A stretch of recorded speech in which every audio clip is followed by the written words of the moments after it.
Broadcasting from Cincinnati, you're listening to the Ringside Reporter Podcast. All the news from the world of boxing right here. Well, I'm talking to you the way I want to talk to you. Now, here's your host, Eric Lorda.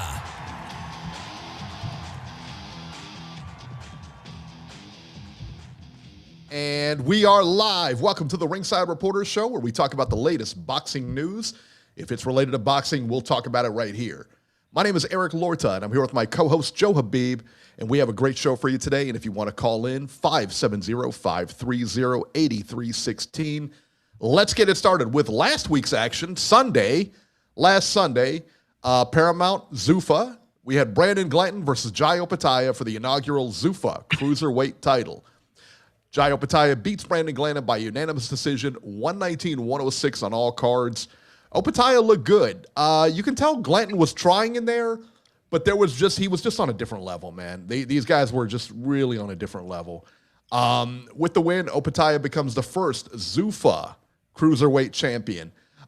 Any comments about the fight, B, before we talk about the IBF? Yeah, I just think people were overly critical of Opetaia because he didn't stop Glanton, but who does stop Glanton? I mean, when he fought Chris Smith, a former cruiserweight champion, you could argue Glanton won like 4 or 5 rounds in that fight. That was a very competitive fight. So I don't think Glanton's the type of guy who's ever going to go away quietly.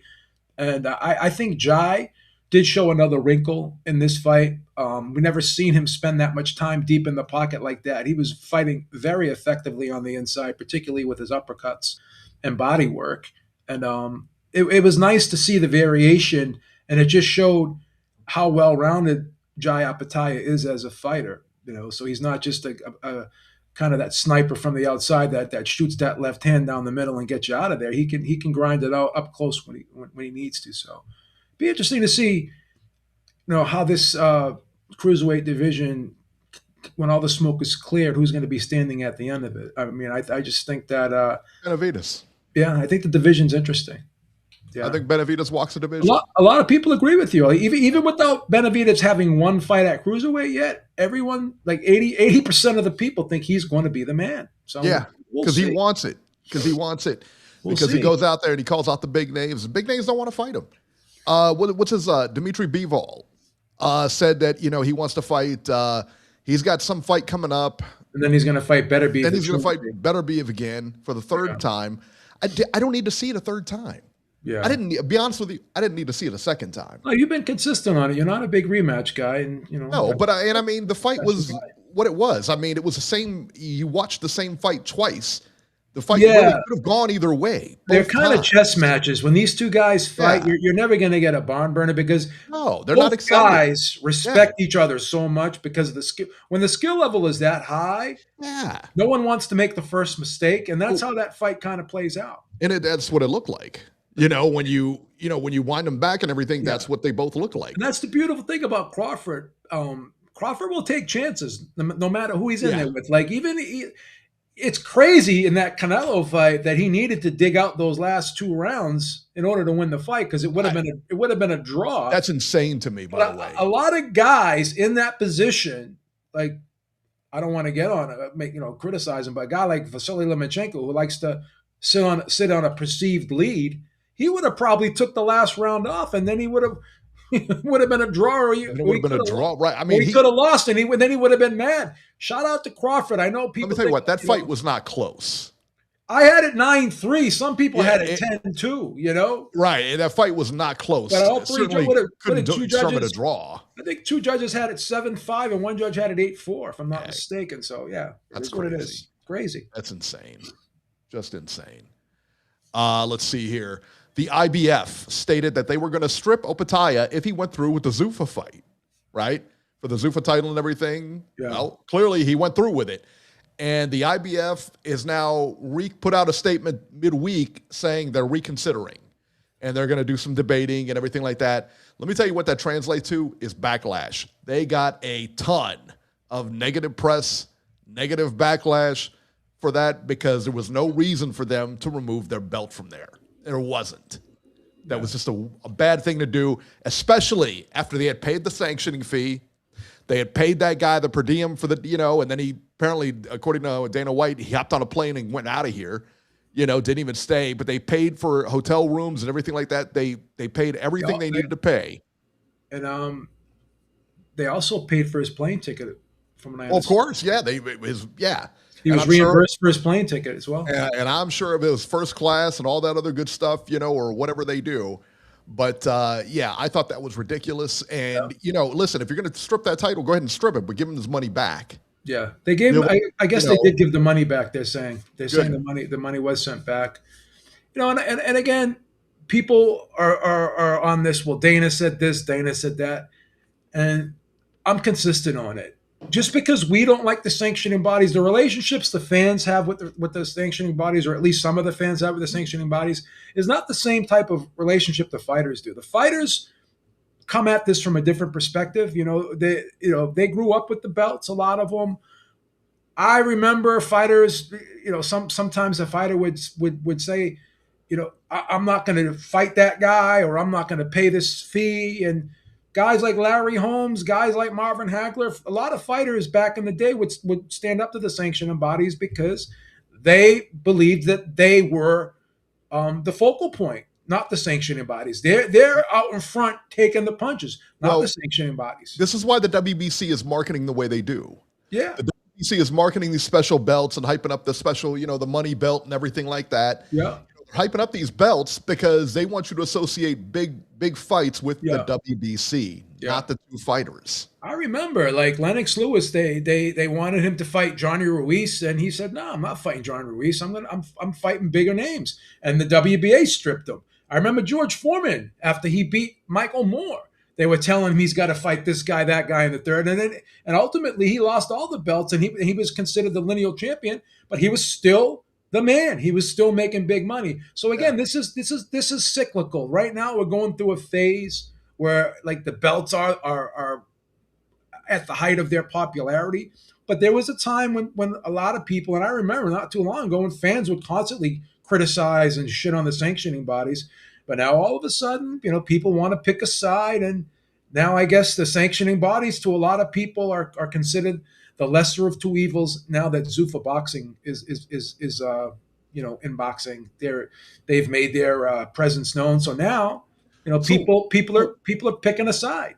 What do we have now? We have 4 belts: WBC, WBA, IBF, and WBO. WBO, and then we still have the IBO. We have the IBC. But those are fringe belts. Nobody really recognizes those. No one recognizes those belts. So now, and we also have the ring belt. Yeah, right. We have the ring belt, and now we have the Zuffa belt. Correct. Dude, these guys this has got to go. Yeah, and just to wrap this up and put a bow on it, not to belabor the point, the whole argument about, they said this was just a trophy or a trinket. And again, I hate sounding redundant, but if the other 4 sanctioning bodies do not recognize it as a legitimate world title, then that's all it is essentially, is a trophy or a trinket as far as the sanctioning bodies are concerned. So that's all it is, period. Regardless of people want to care so much about what someone said, what their intentions are, blah, blah, blah. Worry about the fighter. The fighter is, again, I repeat, the fighter is representing your organization. He's doing what you asked him to do. He's more than willing and able to defend that title, and he's willing to follow the rules and respect the organization, which he did all week leading up to the fight. The whole time during the buildup, he had the IBF on his shoulder everywhere. Put it right next to him. Did the rehydration weigh-in the next day. I don't know what more you followed all the rules. So if you're going to punish him because of what somebody said, promoters talk shit about managers and sanctioning bodies all the time. Yeah. It is what it is. And I'll tell you, man, somebody said in the chat that they were afraid of, speaking of the IBF, getting sued. They are being sued. Jai Opetaia came out and his lawyer came out and said, hey, we have good reason to suspect this is why you did what you did. A legal letter was sent to them. And, depending on what their action is, a lawsuit could be pending here. Yeah. So we'll see what happens. Edward Torres says Max called the Zuffa belt a trophy, but Dana called it a world title. What is it? Well, I think right now it's a trophy. I just explained it. I just explained. Again, I could say it's a fucking dildo. It doesn't matter if it's not recognized. Family show. I apologize. I retract that statement. That was way uncalled for. But HR. If the other sanctioning bodies do not recognize it as a world title, then essentially it is a trophy. It's a ceremonial belt, just like if the other sanctioning bodies. I mean, what do they have to do with it? I mean, you know, honestly, though, like, who determined? I mean, the sanctioning bodies determine this. Yeah, what happens is all the other recognized sanctioning bodies have to recognize the belt in order for it to be a legitimate world title. I gotcha. That's how it works. So it's funny, too, because the WBO was around, came out in like 1988, right? Yeah. And it was not fully recognized until 2007. Ever recognized? Yeah, I mean, it took a while. Forever for it to be recognized. It wasn't like the IBF was recognized in like a year. So doesn't the IBO title, isn't that the one that works on computer rankings? Yeah, computer rankings. And I actually looked at their rankings. I actually like that. Yeah, I actually like that. That makes sense. I actually like that. I actually like how the belt looks too. I think it's a pretty cool looking belt. Yeah. Promptly. As far as like how belts look, I think the WBA belt is the coolest looking belt because it's got the jewels in it. It's got the crown. I like the black and red and gold. I like that belt the best. It's hard to mess with that WBC belt though. I don't like it. I think it looks like a green. I think it looks like a green watch. That IBF looks pretty cool too, with the eagle or whatever, or the bird right there in the middle. My favorite belt, honestly, is the WBA belt. I like that belt. You know what's nice is that WBA, that undisputed belt or whatever they have, like that. They're like the super belt you're talking about. Super belt, yeah. The super belt is not. Yeah, they have that looks really cool. They put like rubies and diamonds and shit in their belts. It's just classy. It looks like, and you know what?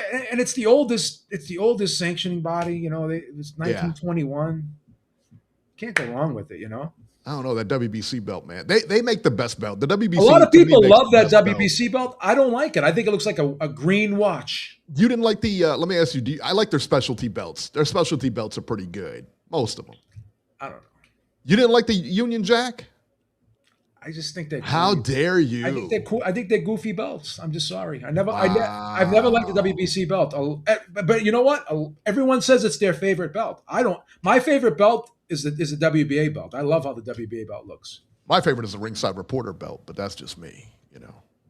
Look, see the Ringside Reporter belt? It looks very similar to the WBA belt. Look at the crown at the top of it. See, I thought it looks more like the IBF belt, but you're right. It does kind of look. It does similar with the crown and everything. The similarity to the IBF belt is because it's red. It's red. That's right. That's what. Yeah. But the circle in the middle is very similar to the WBA belt. Yeah. Yeah. Yeah. All right. So that was the action last weekend. Let's move to this weekend. DAZN, Arnold Barboza versus Kenneth Sims, welterweights. Barboza dominates Sims by unanimous decision. 117, 111, 118, 110, and 120, 108. This was definitely a one-sided fight. The crazy part about this, Beeb, it was a pick'em fight in Vegas. Barboza was actually a slight underdog. He was a plus 135, but for all intents and purposes, yeah, it was a pick'em. I mean, when you got a plus 135 and a minus 170, that's essentially a pick'em. That's a pick'em. That's a pick'em right there. And that was a one-sided fight. Very one-sided fight. And Sims looked very flat. And here's the thing, Barboza. He claimed I think there was something, he said there was something wrong with his knee or leg or something like that. Sims, he said he had like a cramp or something. From round 2 on, he said he had a cramp and that couldn't be. Yeah. Yeah. Okay. It is what it is. I mean, I'm not saying he did it or he didn't, but it's part of the course. You know what I mean? Listen, man, I woke up this morning and I had a freaking pain in my calf too, and I didn't do shit today. So I mean, it is what it is. If he did, but based on how the fight went, let's get down to brass tacks here. If he didn't get the cramp, would this have been any different? No, I don't think it would have been any different. No. And what the cramp lasted the entire fight? And here's the thing, too, with Barboza. Take some Midol. Yeah. I think Barboza is a much better fighter than what he showed in the Teofimo Lopez fight. I think he's a solid guy. I think he's really well schooled, and he's another guy who's well rounded. He's a volume puncher. He's got a great jab. He sets his shots up nice. He's a really well schooled fighter, and even though that fight last night was a bit uneventful, And sometimes, sometimes Barboza will just kind of throw punches just for the sake of throwing punches, and it looks like there's no method to the madness. But he does, stay active, and he does try to initiate offense. You know what I mean? He's not the type of guy that's just going to sit back and lay there and not try to step to his opponent and initiate the action and initiate his offense. But sometimes he just throws a lot of punches without a rhyme or reason, and that's why sometimes his accuracy rate isn't the greatest, because sometimes you need to set the shot up better. You need to be in the right position to throw the punch, and he'll just blanket you with punches. Ryan Hong says Kenneth Sims has sickle cell. He has sickle cell trait, which is different than actual sickle cell. So yeah, I wasn't aware of that. Yeah, I wasn't aware of that. But like I said, it's different. It's sickle cell trait is different than sickle cell. Interesting. Yeah, I didn't know that. Yeah, my dad had sickle cell trait, so it's just different.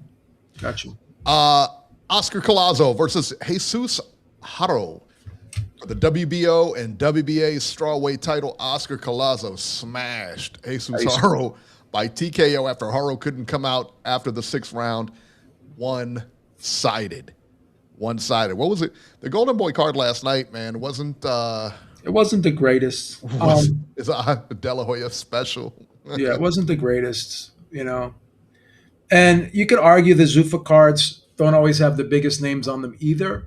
No, but they had good fights on them. But they're matched pretty well, so the fights are pretty entertaining to watch. That's what I noticed about it, is that their matchmaking is really good. I mean, as far as competitive, they have good matchmaking. Yeah, Golden Boy, they just feed the A sides. Feed the A sides easy opponents just to puff up the records a little bit. But the fight that actually stole the show is Gabriela Fondora versus Viviana Ruiz. Was that a fight on there? You got to at least show Gabriela Fondora some love. We sit there and we make fun of the 2-minute rounds, and we blame the 2-minute rounds for the lack of knockouts. But guess what? You can give Gabriela Fondora a minute and a half, and she still will get the knockout, because this girl is a little tornado. Not even a little tornado. She's very thin, but she's a tall, long, 5'9", Imagine being fireball in Fondora and not being the best boxer in the family. His sister is probably the best boxer. People were tweeting out that she's better than him. Absolutely. Yeah.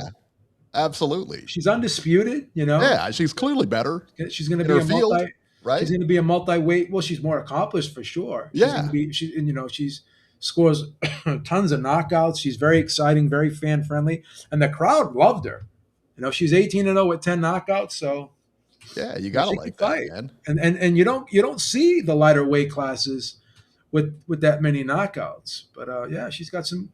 And that's a lot of knockouts, when you say 10 knockouts, that's a lot of knockouts. You sit there and say, well, it's only like a 56 knockout percentage, but again, that's great for females, because they're not knocking their opponents out in female boxing. So for her, they must be some hard slaps. All right, come on, please. What'd I say? There's no need to call them slaps. I mean, she's turning the shots over. I'm trying to get into this with you. Please. And I make a comment, now all of a sudden I'm the bad guy. There is absolutely no need to be dismissive here, okay? Did they pull each other's hair?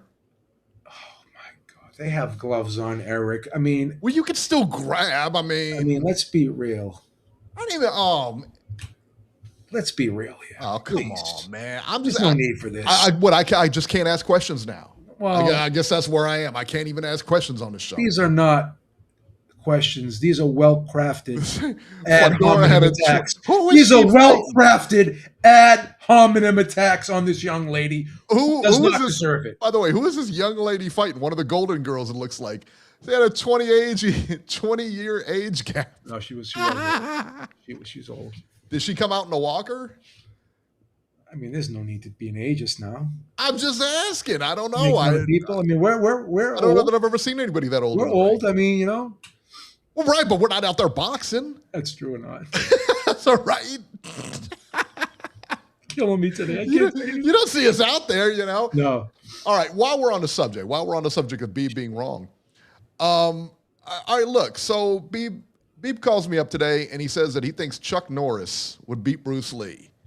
Hence the Bruce Lee shirt today. He would destroy him.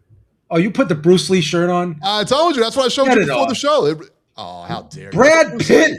Brad Pitt beat up Bruce Lee. Threw him into a car. First of all, that fight was stopped early, right? That fight was stopped early when that Australian chick came in. Brad Pitt. That's the fight wasn't over. And by the way, it was 1-1 at the time of the stoppage. It was 1-1. That's right. They were playing for points. Bruce Lee had 1 point. Pitt had 1 point as well. And then the fight was stopped. When you get thrown into a car and the car is dented like that. No. That was a Hollywood car, by the way. That's a 10-8 round. Nah, that would 10-8, right? That wasn't a 10-8. That's a 10-8. No way. Bruce Lee definitely beats Chuck. 1 for Chuck Norris, 2 for Bruce Lee in the chat. Who wins? AI. You asked AI. I don't listen to AI, man. You don't listen to AI. Every now and then AI glitches. He says this man doesn't. Bella Faith says this man doesn't look like he can fight a lick. I don't know which one she's talking about. Which man you talking about? There's 2 men on here. Let me tell you that. All man. Both of us. All man. Testosterone's in the mid 6s, low 7s. Yeah. Bruce Lee killed him in the Coliseum. It's over with. That was staged. Kadali Bodiang says Bruce Lee wins. He took a 2. Bruce Lee versus Godzilla. It's over, son. No way. All right. DAZN in Dublin, Ireland. Jazza Dickens versus Anthony Cacace, junior lightweight. Cacace wins by unanimous decision, 115-113, 116-112, and 116-113.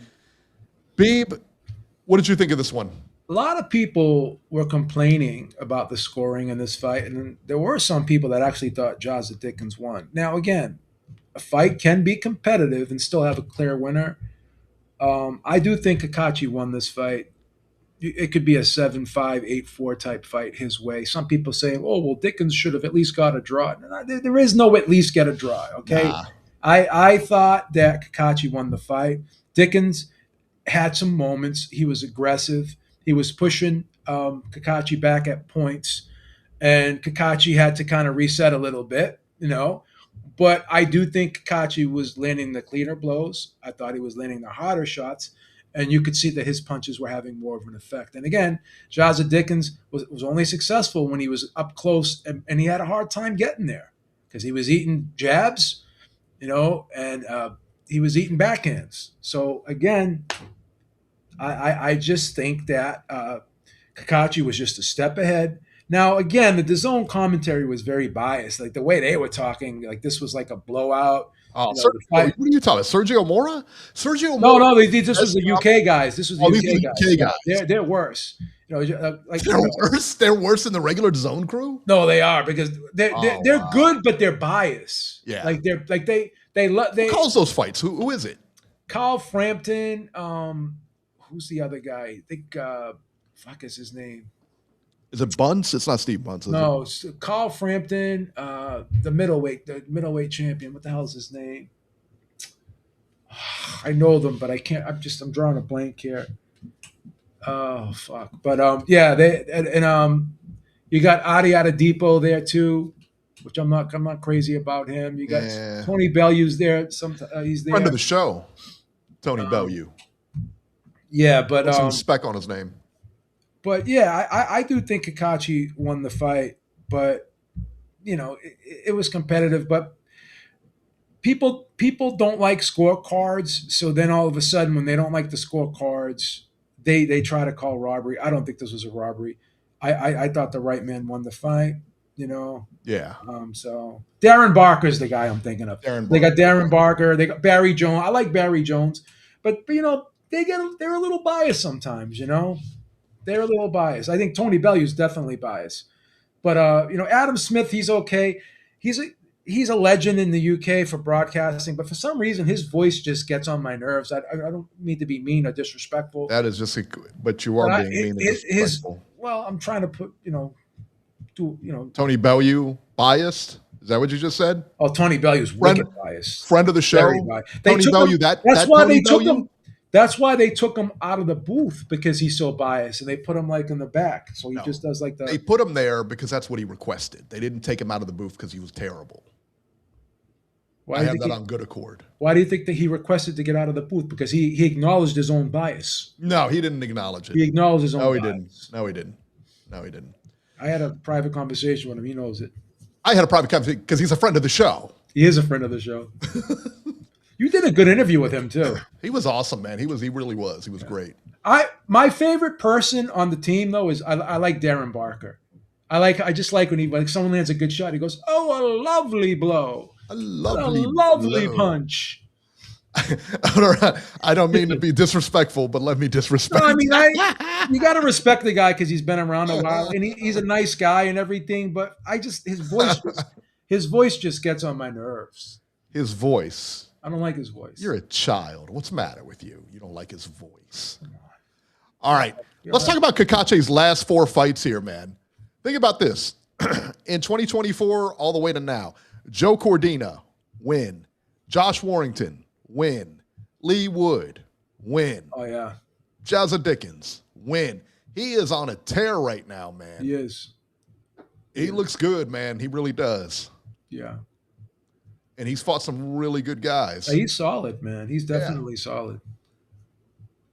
All right, and that was it for this weekend's action. Let's go ahead and move on to the upcoming fights here. So let's see what we got here. March 20th, that's, what is that, Thursday or Friday? One of those two. March 20th on DAZN from Belfast, Northern Ireland, Michael Conlan versus Kevin Walsh, 10 rounds featherweights. Michael Conlan. Why is he still fighting? I don't know. Yeah. That's what I was going to say. Like, why in the world would he still be fighting? I don't get that. I don't know. I just don't understand, man. You know, he retired, didn't he? Because he retired, right? He retired, then he came back. I mean, I don't understand. Again, I'm not a fighter, so I'm not supposed to understand it. Maybe it's... Yeah, I get that. It's hard to walk away, I guess. You know, yeah. I mean, it's got to be a high coming out there, the roaring crowd, and everything, especially for a title fight or something like that.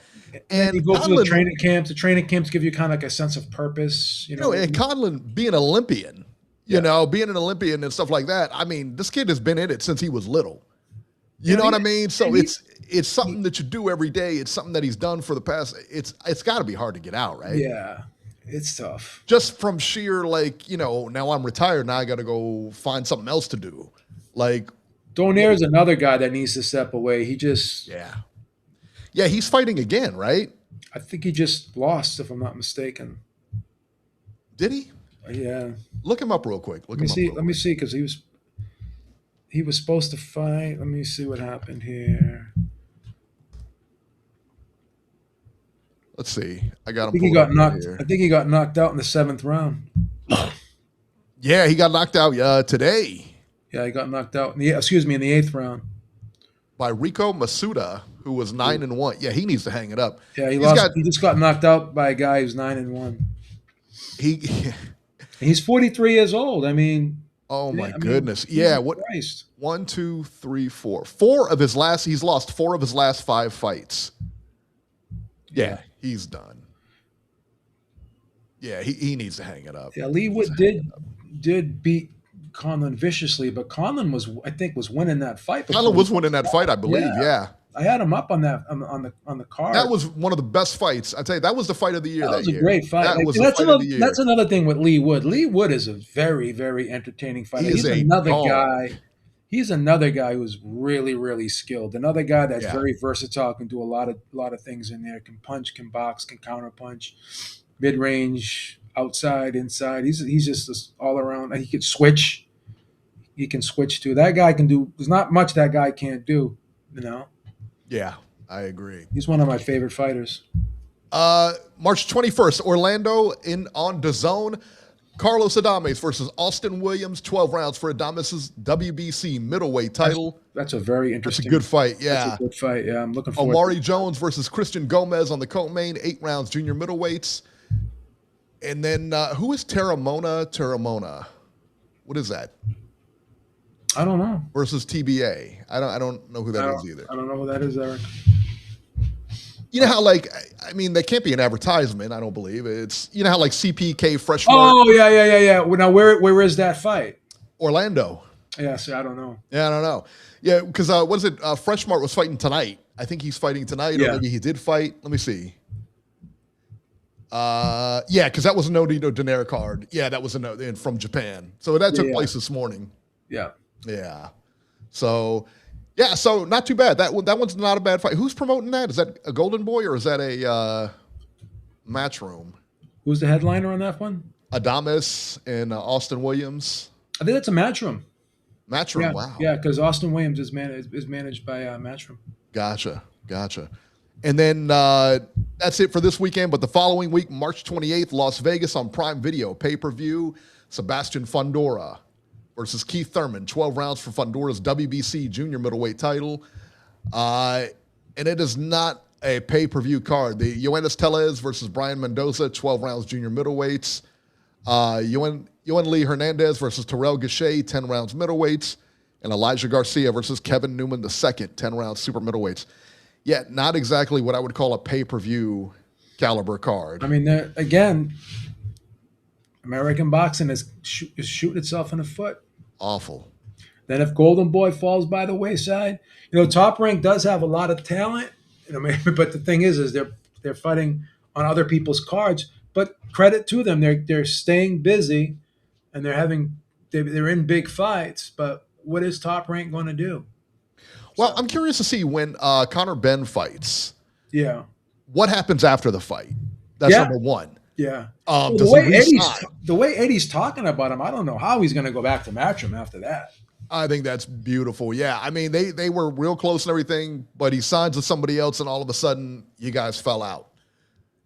I mean, look what Ronda Rousey just did at a UFC press, not a UFC, but how she talked about the UFC at that press conference. You think Dana's going to sit there and cry about it? He hasn't said one word about it. If that was Eddie, doesn't care because he'd be promoting the other thing. Yeah. And not for nothing. And again, I'm not trying to be an asshole, but you got that card, and then you got Francis Ngannou fighting. That card is awful, by the way. It's not a great card. So no. Now again, it's probably going to do well because of Ronda Rousey and Gina Carano. But again, you got one girl's 43, got another girl's 39, and admittedly, Gina Carano. Let me tell you, Gina Carano was never that good. She was never that good in MMA. I mean, she just wasn't. Yeah, she wouldn't have made the UFC. She didn't make the UFC. Yeah, she never was in the UFC. No, she was in like Strikeforce or whatever. Could she have beaten girls like Amanda Nunes? Could she beat Ronda Rousey back on her? No, there's a lot like she's not going to beat Ronda Rousey now. A lot of girls she probably wouldn't have beaten, but Ronda Rousey is admittedly has suffered a couple concussions, right? So she admittedly. I would think. She said she openly said she suffered multiple concussions. Yeah. So I'm not trying to be an asshole, but the fact that she's even fighting is perplexing to me. But again, it's on Netflix. It's gonna do well. Don't get me wrong, but is it a great card? And then they're talking about, oh well, this is gonna look what we're doing. We're revitalizing women's MMA. If you can't revitalize women's MMA if you got a girl who's 43 and another girl who's 39, like where are they going to go after this fight? Because none of them are going to beat any of the up and coming prime people. No. All this is, and again, this isn't me caping for the UFC, but all these fighters that can't make it in the UFC or have some sort of issue in the UFC, they step down when they go to these other leagues because there's nobody for them to fight. After these two girls fight each other, where do they go? Who else is left? She's not going to fight. Neither one of them are going to fight Chris Cyborg because they think she's juiced to the gills, right? Is she still fighting? She's I don't even know if Cyborg is still fighting. She's like 43, or I think 44 or something like that. I don't care. Juice her to the gills. It's not going to matter when you're that old. Yeah. So she's washed. Like where Where does Ronda Rousey and Gina Carano? I'm sure this is going to be a one-off. I don't see. What are we going to have, a 3-fight trilogy with these two? No, idiots? what I'm saying is I can't see them fighting anyone else. Either one of them fighting anyone else. No, Gina's not going to win. Gina's just not going to win. Gina wouldn't have won 20 years ago. She's not going to win now. I like Gina. I don't think she's a bad fighter, but she's not. She's not MMA. She's not UFC level. There was a reason why she was in Strikeforce, in my opinion. Gina's definitely OnlyFans level for sure. And that's not a slight. That's just an honest assessment. I just don't. It is, man. Yeah, I never thought she was UFC level. No, Ronda Rousey was good. Ronda Rousey was good. She was a champion in the UFC. You know, she beat best woman fighter on the planet at one point in her career. Yes. Yeah, she beat Miesha Tate. She beat Kat Zingano. She's got some solid wins, right? Yeah. She's got Beth Correa as a decent fighter. She's got some solid wins, but we all know who the best women's Amanda Nunes. Amanda Nunes. I say it over and over, and as much as everyone says it, no one can jump on women's boxing. Amanda Nunes is one of the best fighters I've ever seen. Amanda boxing Nunes or MMA she's far and above the most entertaining combat sports female fighter in the history of combat sports. In my opinion. But she's done too. She may come back too. She's going to come back to fight Kayla Harrison, and Kayla Harrison is going to smash her. You think? Yeah, you think so? Kayla Harrison. Yeah. Kayla Harrison, where's she from, babe? Titletown, son. You're right. Titletown, son. That's where she's from. I think I hate to say this, and I hate being negative because I want every card to do well, but I think a lot of people are going to be disappointed after watching that fight, similar to how they were when Tyson fought Jake Paul. Yeah. Now, is it going to be as bad as that? Could be worse. You know, yeah, I think Ronda gets her out of there in the first. I think round. Ronda's going to She's going to take her down. She's going to arm. Ronda's going to probably submit her. Ronda's going to submit her in about a minute, in my opinion. Guys, here's the deal. She's a judo black belt. Yeah. Let's take it even a step further. She was a judo Olympian where she won. Didn't she win the gold or she won a medal or something like that? Yeah. You're not beating that. Yeah. I hate to be negative, but I'm not. I'm trying not to be negative. I'm trying to be constructively critical. I'm trying to be constructively critical without being rude. Stop. Do I get any points for that? Rude. Do I get any points for that? This guy over here is just shitting on everybody, and at least I'm trying to, give people a soft landing here. Do I get any credit for that? From me, they expect it from me. They expect more from you, Beeb. That's it. Remember that bikini mud wrestler that the Ciencia Estrada KO? Oh God. Like I said, it's gonna do well. I'm gonna watch it, but I'm gonna watch it too, but I have very low expectations. Oh, they're calling for him in the chat. Has Robbie come on already? Robbie is gonna come on right now. 530. You're live. How you doing today, Hello, Barbarino? guys. How are you? Good, man. Good. How you doing today, Barbarino? By the way, Eric, you are absolutely correct. Bruce Lee will take care of Chuck Norris all day long. No, he won't, Robbie. Bruce Lee crushes Chuck Norris. Chuck Norris versus Bruce Lee is like me versus you. Oh, that's cold. No, Bruce Lee is much better than Stop watching Chuck the movies, Norris. Robert. Chuck Norris spent 4 years in the Air Force. He was an air policeman. Hey, if you want to add movie people into this, what about Jackie Chan? Come on. I think Jackie Chan beats him, man. I think Jackie. What about Ralph Macchio? I think Ralph Macchio takes him out. Karate Kid, son. What about Miyagi? He beat everybody. Yeah, that's right. Yep. Miyagi definitely beats him both. John Kreese. Like on Netflix, Cobra Kai. You know? Hey, who do you think wins? You think John Kreese beats Chuck Norris? No way! I think John Kreese, son. Chuck Norris is the man. Cobra Kai. I think Chuck Norris can beat Ip Man. Remember Ip Man? You think he beats Terry Silver? Destroys Terry Silver. I don't know, man. I don't know. Chuck Norris would grab Terry Silver by the ponytail and he would choke him out just by pulling on his. This is what like Chuck Karate Norris Kid would 3 do. Terry Silver. He would destroy him. No, hey, Joe, Chuck Norris needs to stay with Walker, Texas Ranger. Okay, wow. come on. Robbie, please, Robbie. Please, Robbie. That's cold-blooded. Anyway, Sesame Street, Robbie. Let's get on Sesame Street. Let's get on to the fight. Eric, you were also correct. Michael Conlon. Blazing him today. Michael Conlon was beating Wheatwood hands down. It took a miracle in the 12th round, and of course he ended up falling out of the ring, and he hasn't been the same since. Yeah, I don't understand. I don't know why he's fighting again. I'll be honest, man.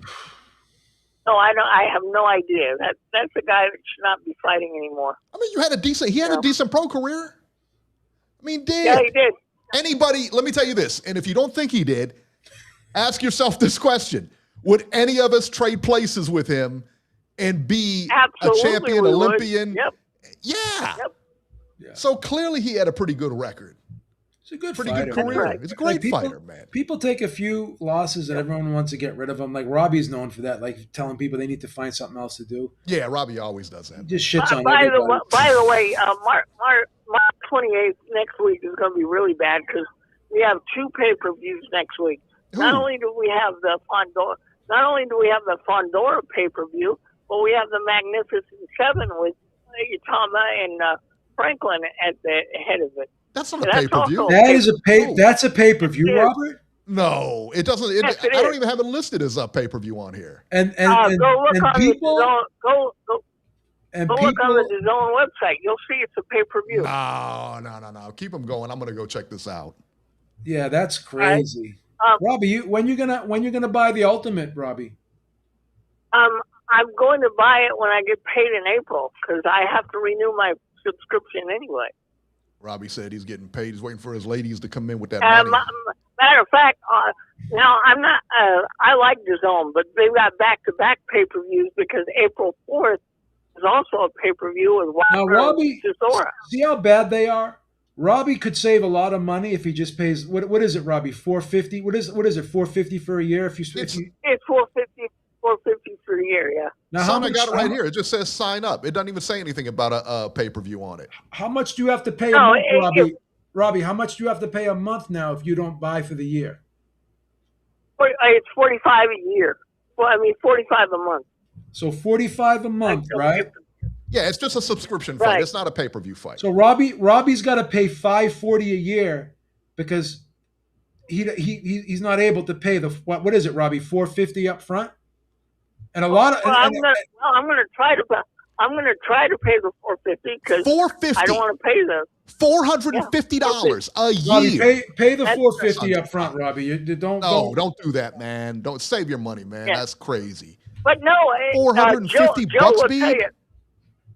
Joe, right? Eric, Joe will tell you if Joe goes and looks on the website, if the event is locked, it's a pay-per-view, and we've got 2 coming up back to back. Son, it says right here. I'll look on the website right now. Subscribe for the full experience. I'll tell you because I'm logged. I can tell you what it is. Right, and the Wilder one is that way too. Yeah. So let me see what this. I'll look at the schedule here. Yeah, like it doesn't say anything about. You know what else they're doing on there? They're doing AEW pay-per-views now too on DAZN. Oh, for real? Yes, they're doing pay-per-views? AEW. Well, like you got to pay for them or whatever? Mm-hmm. Yeah. Oh, come on. Yeah. Man. Yeah. This is the worst app too. It takes forever to fucking open up too. I hate this app. Rodman says Robbie's out here choosing pay-per-views over prescription The only reason why I have this app downloaded is I got to manage I have to manage Robbie's account. He hired me to manage his account. What's wrong with you guys? He hired you. He hired me Joe's very good at it too. Joe's very good at it. I do a lot of Robbie. Don't I do a lot of things for you, Robbie? Don't I do a lot of things for you behind the scenes? Pause. Absolutely, what are you doing? Absolutely. What does that even mean? Okay. So I'm hearing this more and more. Where somebody will talk and they'll say pause. What do you talk? What is that? What does that mean? That's not part of the English language. What are you talking about? It means you're not of that persuasion. What does that mean? It means you're not gay. Yeah. So when I say anyway, when I say pause, that means I'm not gay. Yeah. So when I say something The to fact Robbie, that, the fact that I'm married doesn't say that I'm not gay. No, the but fact when that I say something pause, to Robbie, like I do a lot of, if I say something to Robbie, like I do a lot of things for you, that could be thought of as that I'm doing other, you know what I'm saying, unsavory things to him. Stop it. Stop using words. Hey, he helps me with a lot of stuff. Anyway, let's get on to the actual boxing. Why couldn't Barboza do that against Lopez, Joe? He looked so much different last night. Well, I was just telling Eric, I was like, cramp. I think Barboza is a better fighter than when he showed against Lopez. So yeah, I know he is. Boxing never fails us. I've seen him fight Jack Catterall and put up one hell of a performance. So and then he goes in against Lopez. Let me briefly interrupt you real quick, Robbie. So the Rico Usyk fight is pay. How is the Usyk Rico fight pay-per-view? That's pay-per-view. The Wardley Dubois fight is pay-per-view. Yeah. So let me see. And what about the Chisora Wilder fight? The Chisora Wilder fight is pay-per-view. Is the Magnificent Seven fight a pay-per-view? I don't think the Magnificent Seven's pay-per-view, Robert. No. Feast. It's not, okay. Robert. Well, hey, that's a good thing. That's a good thing. If it's not, I thought it was. Put some dap on my name. The Adames Williams fight is not pay-per-view either. Yeah, the Lillard. No. Is it? What's that? Okay. Usyk has his own promotional company. He's actually promoting this thing called Rising Stars on DAZN. Wow, good for him. Shout out to Usyk. He's got his own promotional company. Well, Salida Promotions got a card on here too. Yeah, there's a fight next week in Puerto Rico on Thursday, and then we have the Conlon fight on Friday, and then we have 2 cards on Saturday on DAZN. There you go. Now, I'm not trying to be an asshole, but the majority of these cards, and I'm not xenophobic, but these are all UK cards. What's that supposed to mean? That's correct. What's that supposed to mean?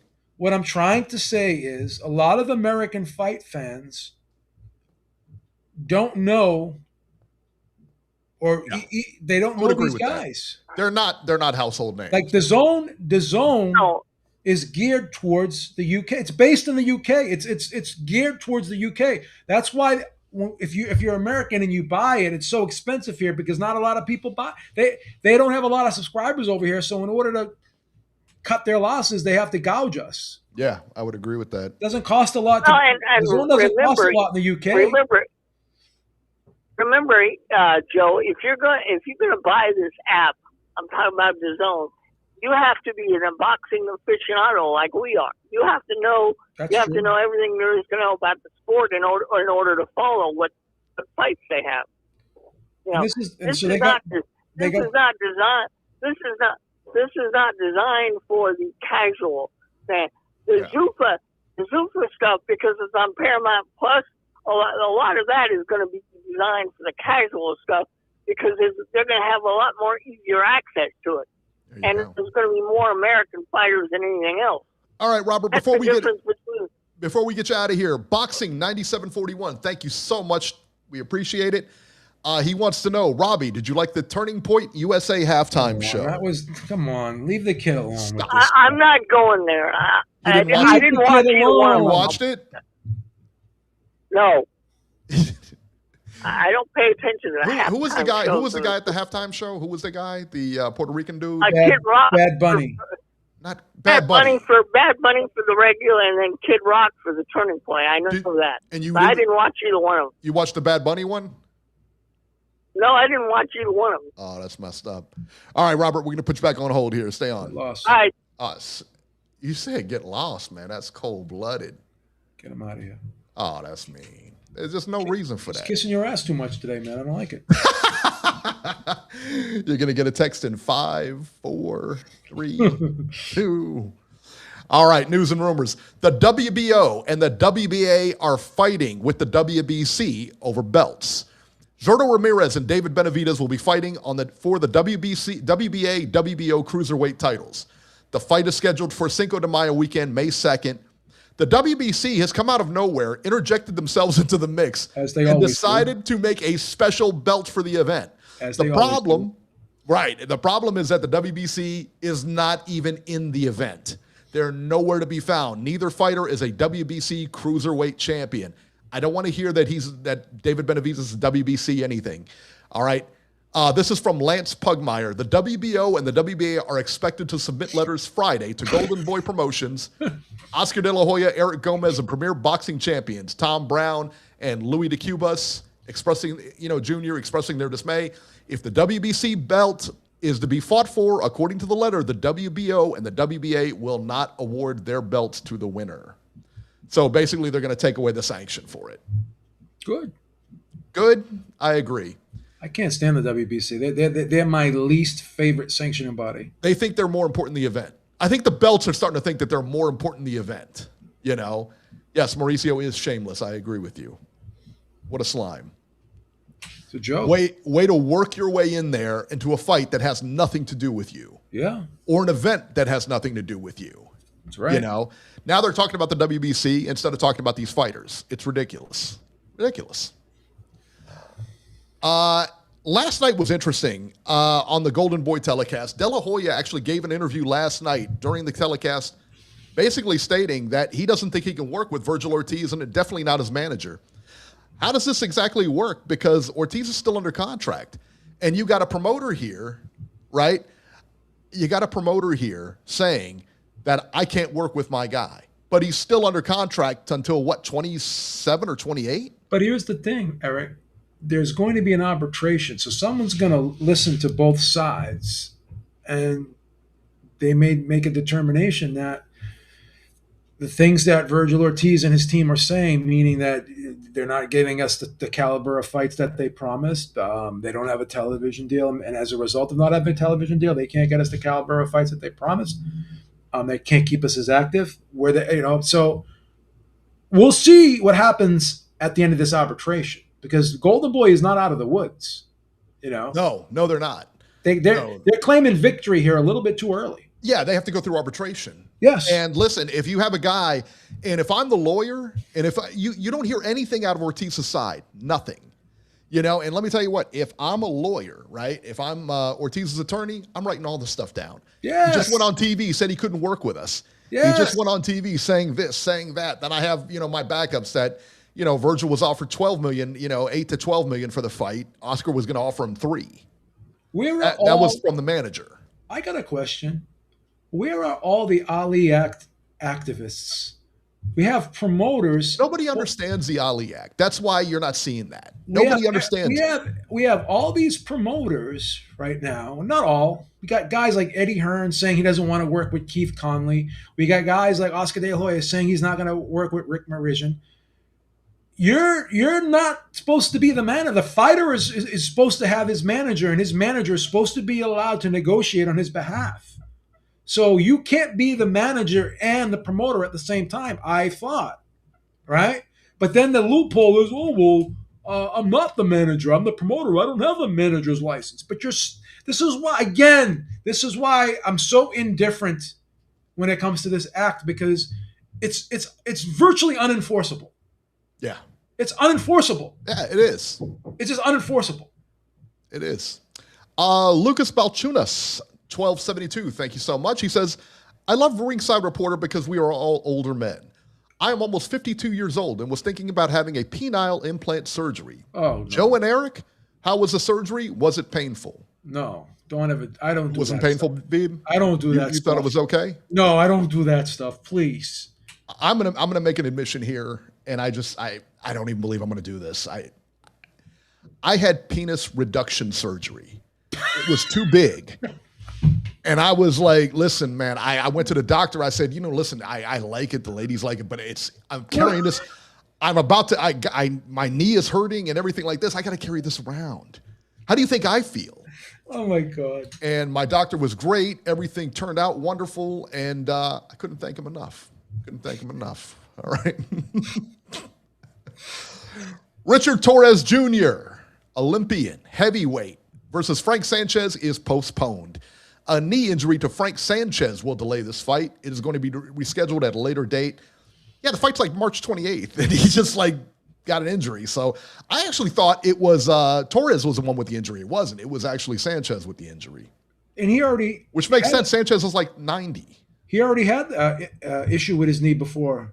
He's got the same issue with the surgically repaired knee. That's what it is. So that's not good news, man. That's bad. Especially when it's repaired. I don't know that you're coming out of that. No, I've had knee surgery. And especially at his age. Yeah, the knees are never... Even Andre Ward, he had ACL repair surgery, and he also had like some meniscus surgery as well. And it's never the same, because there was times when he'd be in training camp and his knee would swell and he'd have to get his knee drained. And it's like, once you get those injuries, they hang around for a while. And get this, Frank Sanchez is listed as 33 years old. Yeah, okay. Come on, son. No. Come on, son. I think he's older. You think? He's at least 50. Yeah.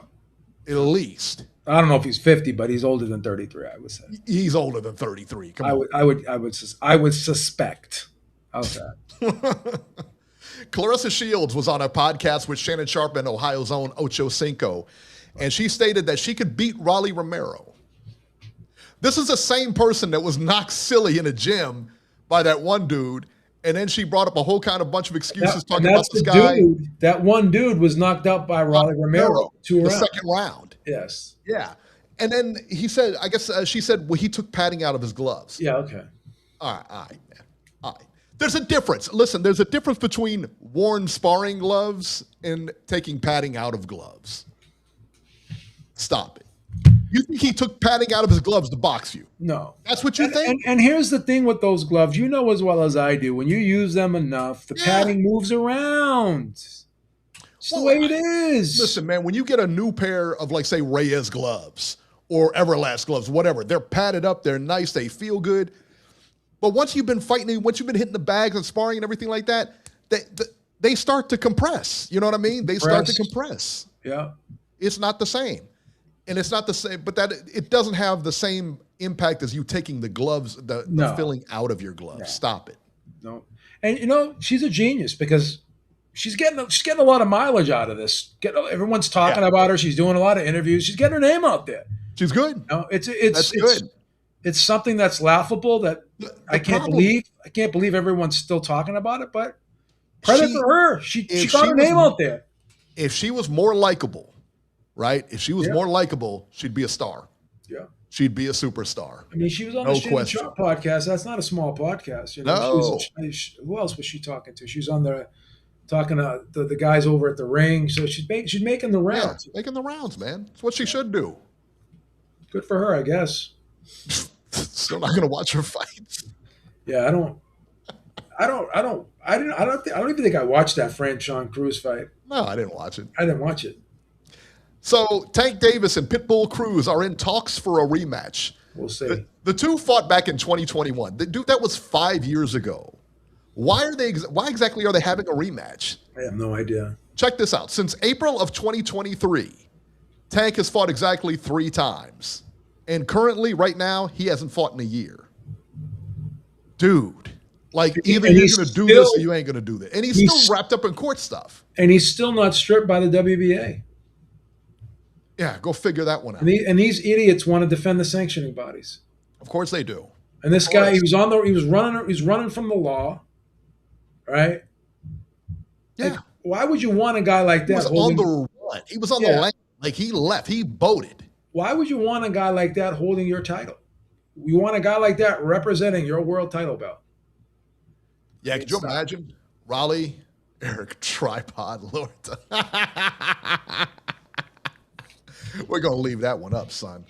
That was the quote of the night right there. Hilarious. Comment of the night. Yeah, I have. You want to talk about not liking rematches. This is probably the most insignificant rematch ever.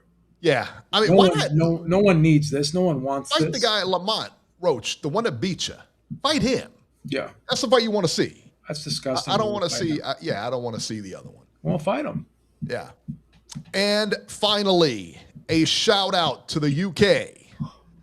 Goodwin Boxing. For 16 years, Goodwin Boxing promoted local shows, helped build fighters' careers in the UK. A big thanks to them. Without those local promoters and shows, boxing would be lost. Your Call was a favorite of Goodwin Boxing. They have put on a ton of shows there, but they are closing their doors after 16 years, which is awful. But I don't know the dealings behind it, what happened or why they're closing. Maybe they're done. Who knows? But they're going to be sorely missed in the UK, man, that's for sure. And the local promotions, as you guys know, are what drives everything. It's hard to make this whole thing work without the local shows, because not everybody's going to get on a Zuffa card. Not everybody's going to be on DAZN. Not everybody's going to even be on Pro Box. The local cards are what drives all this. So unfortunately, they've come to an end, but thank you for 16 great years, Goodwin. So there you go. Shout out to them. That'll do it for this edition of Ringside Reporter. As always, you can catch Joe Habib on X at JHabib1 and find our YouTube channel at ringsidereporter.com. You can also find me on X at Ringside73. And guys, we will catch you next week.